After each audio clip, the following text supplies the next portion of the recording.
जय हिंद दोस्तों, स्वागत है आपका। आज के सीटेट क्लास में हम लोग देखने वाले हैं पर्यावरण अध्ययन, यानी आज का टॉपिक है ईवीएस। आप यहाँ पे देख सकते हैं कक्षा 1 to 5 सोल्व पेपर 2019 का ये क्वेश्चन पेपर है, जिसको आज हम लोग सोल्व करने वाले हैं। तो चलिए स्टार्ट करते हैं। देखिए, एक शिक्षक है, ठीक है, एक शिक्षक है। खाना किस प्रकार से खराब होता है पर एक प्रयोग करता है, ठीक है। खाना किस प्रकार से खराब होता है उस पर एक प्रयोग करता है। शिक्षक बच्चों के समूह बनाकर उनको प्रयोग से संबंधित सामग्री देता है। अब शिक्षक बच्चों के समूह क्यों बनाता है, ठीक है। तो देखिए ऑप्शन है, यह सहपाठी अधिगम का समर्थन करता है। दूसरा है, यह बच्चों की सामाजिक अंतःक्रिया में सुधार करता है, ठीक है। तीसरा है, समूह में अधिगम बिना बोझ के पर्यावरण अध्ययन के अधिगम का प्रभावशाली तरीका है। चौथा है, कक्षा में अनुशासन को बनाए रखने के लिए। ये तो होगा ही नहीं, ठीक है, ये तो होगा नहीं, ये आपका नेगेटिव थॉट है, ठीक है। सी नंबर भी ये नेगेटिव थॉट है, ठीक है, इसमें ये उतना कारगर नहीं है। ए नंबर हो जाएगा, यह सहपाठी अधिगम का समर्थन करता है और यह बच्चों की सामाजिक अंतःक्रिया में सुधार करता है, ठीक है। कैसे? तो सहपाठी अधिगम का समर्थन करना, सामाजिक अंतःक्रिया में सुधार करने का मतलब ये है कि बच्चे जब समूह में काम करते हैं तो उसके अंदर एक साथ मिल के काम करने का, एक साथ मिल के रहने का, ठीक है, ये जो भावना है जागृत होता है। चलिए आगे देखते हैं। आगे निम्नलिखित में से क्या पर्यावरण अध्ययन में आकलन के लिए संकेतक नहीं होना चाहिए, ठीक है। निम्नलिखित में से क्या पर्यावरण अध्ययन में आकलन के लिए संकेतक नहीं होना चाहिए। प्रश्न पूछना, न्याय और समानता के प्रति सरोकार, सहभागिता या आदि करना। तो देखिए इसका जो राइट आंसर होगा वो आदि करना, ठीक है। ये जो है आदि करने का सीटीपी में कोई स्थान नहीं है। समझना सबसे बड़ा इसमें, ठीक है। प्रश्न पूछना ये भी सही है, समानता के प्रति सरोकार, सहभागिता, समझ के पढ़ना ये भी सही है, लेकिन आदि करना ये जो है, ठीक है, ये पर्यावरण अध्ययन में आकलन के लिए संकेतक नहीं होना चाहिए। चलिए अगला है, पर्यावरण अध्ययन में शिक्षक के द्वारा बच्चों को स्वयं के आकलन के लिए अवसर देना चाहिए। स्वतः आकलन है डैश। देखिए, पर्यावरण अध्ययन में शिक्षक के द्वारा बच्चों को स्वयं के आकलन के लिए अवसर देना चाहिए। इसका मतलब ये हुआ कि बच्चे जो हैं, ठीक है, बच्चे जो हैं वो अगर खुद करेंगे, खुद अपना आकलन करेंगे, ठीक है, तो उनको कुछ समझ में आएगा, ठीक है। तो यहाँ पे जो हो जाएगा वो हो जाएगा सीखने के समान आकलन, यानी इसको कहा जाता है स्वतः आकलन, ठीक है। स्वतः आकलन याद रखिएगा। तो स्वतः आकलन क्या है? तो सीखने के समान आकलन। चलिए आगे देखिए, बहुत ही इंपॉर्टेंट टॉपिक चल रहा है ईवीएस। रेटिंग स्केल में कौन सी तकनीक का उपयोग होता है? रेटिंग स्केल में कौन सी तकनीक का उपयोग होता है? रेटिंग स्केल में अधिविन्यास का, लिखित प्रश्न का, अवलोकन का या जांच सूची का। तो देखिए रेटिंग स्केल में जांच सूची तकनीक का प्रयोग होता है, जांच सूची तकनीक का, ठीक है। आगे देखिए, निम्नलिखित में से कौन सा पर्यावरण अध्ययन का उद्देश्य नहीं है? निम्नलिखित में से कौन सा पर्यावरण अध्ययन का उद्देश्य नहीं है? पर्यावरण अध्ययन का देखिए ऑप्शन देख सकते हैं, बच्चों को पाठ्यपुस्तक की परिभाषाएं प्रदान करने के लिए प्रोत्साहित करना, बच्चों की जिज्ञासा और सृजनात्मकता का पोषण करना, परिवेशीय मुद्दों पर जागरूकता का विकास करना, बच्चे को स्वयं अपने हाथ से कार्य करने और खोजने के क्रियाकलापों से जोड़ना। तो देखिए इसका राइट आंसर हो जाएगा ऑप्शन ए, बच्चों को पाठ्यपुस्तक की परिभाषाएं और प्रदान करने के लिए प्रोत्साहित करना, ये पर्यावरण अध्ययन का उद्देश्य नहीं है, ठीक है। आगे पर्यावरण अध्ययन में चित्र पढ़ना, इसको थोड़ा नीचे करते हैं, ठीक है। पर्यावरण अध्ययन में चित्र पढ़ना एक महत्वपूर्ण क्रियाकलाप है, ठीक है। तो निम्नलिखित में से कौन सा संकेतक या संकेतकों का बच्चों में आकलन चित्र पढ़ने के द्वारा हो सकता है? अवलोकन और अभिलेखन, अभिव्यक्ति, विश्लेषण या प्रयोग। तो देखिए इसका जो आंसर होगा वो हो जाएगा आपका ए और बी दोनों, यानी अवलोकन और अभिलेखन और अभिव्यक्ति, ठीक है। चलिए आगे देखते हैं। झूम खेती में अपनाई जाने वाली पद्धति के विषय में नीचे दिए गए कथनों पर विचार कीजिए। एक फसल प्राप्त करने के बाद जमीन को कुछ वर्ष तक ऐसे ही छोड़ देते हैं।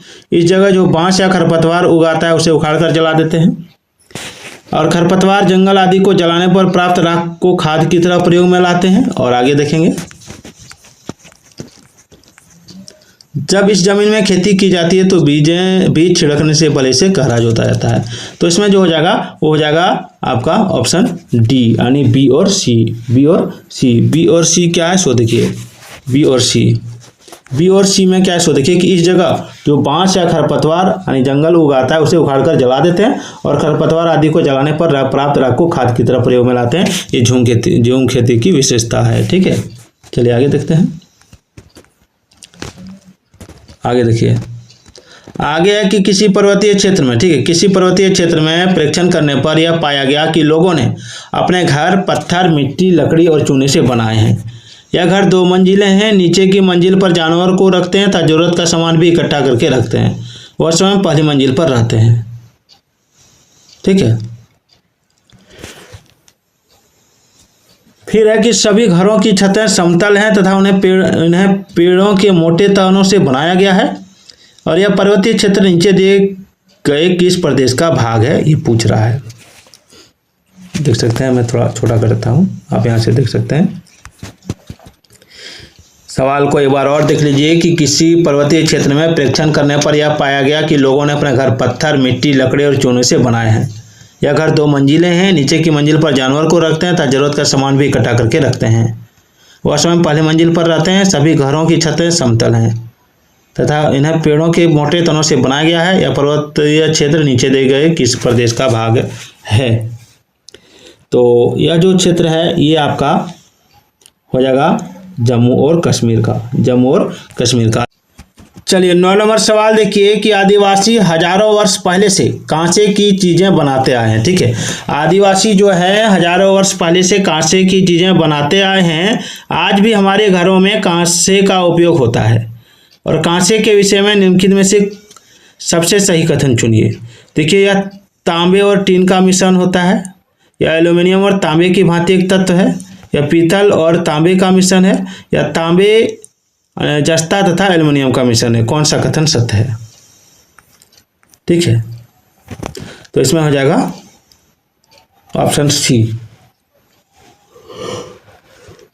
पीतल जो है ठीक है, कांसा जो है पीतल और तांबे का मिश्रण है, याद रखिएगा। अगला, नारियल डली हुई किसी भी करी के साथ उबला हुआ टेपियोका निम्नलिखित में से किस क्षेत्र का प्रिय भोजन है? नारियल डली हुई किसी भी करी के साथ उबला हुआ टेपियोका निम्नलिखित में से किस क्षेत्र का प्रिय भोजन है? तो देखिए इसका राइट आंसर होगा केरल का। ठीक है, केरल का, याद रखिएगा। चलिए आगे बढ़ते हैं। आगे है, आमतौर पर यह माना जाता है कि रात में जागने वाले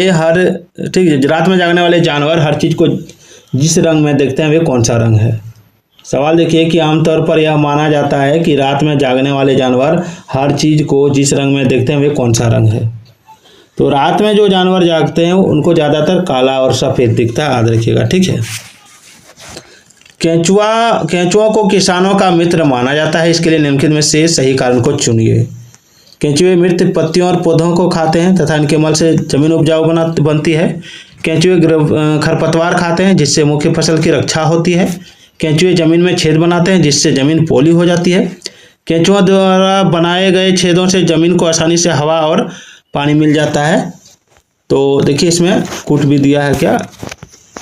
नहीं, यहाँ पर नीचे दिया, हाँ यहाँ पे दिया है।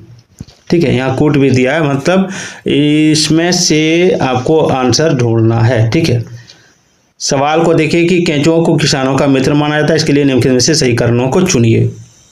तो सही कारण है आपका, ठीक है, सही कारण यहाँ पे देख सकते हैं, केंचुए मृत पत्तियों और पौधों को खाते हैं तो इनके मल से जमीन उपजाऊ बनती है, ये सही है। केंचुए जो हैं, ठीक है, वो आपका यहाँ पे 1 मिनट, केंचुए जमीन में छेद बनाते हैं जिससे जमीन पोली हो जाती है, ये भी सही है। केंचुओं द्वारा बनाए गए छेदों से जमीन को आसानी से हवा और पानी मिल जाता है, यानी ए, सी और डी इसका आंसर हो जाएगा, यानी ऑप्शन डी। हमारे देश के मानचित्र में झारखंड कहाँ स्थित है? हमारे देश के मानचित्र में झारखंड कहाँ स्थित है? बहुत ही इंपॉर्टेंट सवाल है। तो देखिए इसका जो राइट आंसर होगा वो हो जाएगा आपका ऑप्शन डी, उड़ीसा के उत्तर में। ठीक है, चलिए निम्नलिखित में से पेट्रोलियम से क्या प्राप्त नहीं होता है? पेट्रोलियम से क्या प्राप्त नहीं होता है? तो देखिए पेट्रोलियम से प्राप्त होता है आपका एक मिनट, पेट्रोलियम से कोयला, डीजल, गैस, कोयला नहीं प्राप्त होगा। पेट्रोलियम से कोयला प्राप्त नहीं होगा। ठीक है, मोम निकल जाएगा, डीजल निकल जाएगा, गैस निकल जाएगा। ठीक है, चलिए, निम्नलिखित में से त्योहारों के उस समूह को चुनिए जिन्हें पूर्णिमा को मनाया जाता है। पूर्णिमा को मनाया जाने वाला त्योहारों के समूह को चुनना है। तो देखिए, पूर्णिमा को मनाया जाने वाला है आपका होली, रक्षाबंधन और गुरु नानक जयंती, याद रखिएगा, ठीक है।